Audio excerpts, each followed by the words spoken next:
मी इथे नवीन आलोय. मला जायचं आहे कात्रजच्या बस स्टॉपला.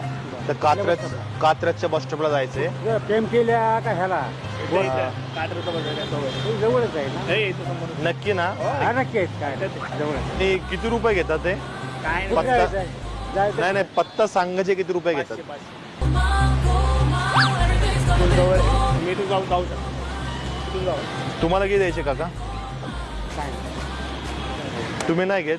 काय करायचं आपण कष्ट करू. मग यांनी कशासाठी घेतले? काय माहिती आता आपण बघायला भेटू. घ्या ना तुम्ही पण. नाही ना त्यांनी 500 घ्या, तुम्ही 500 घ्या. बाजार म्हणलाही बाजार. हा अहो घ्या. लय भारी इमानदार तुम्ही, एक नंबर. तो आमचा माणूस आहे, आम्ही बघत होतो नाही का की तुम्ही पैसे घेताय का नाही. पण घ्या आमच्याकडनं तुम्हाला. अहो घ्या, घ्या आमच्याकडे राहू द्या.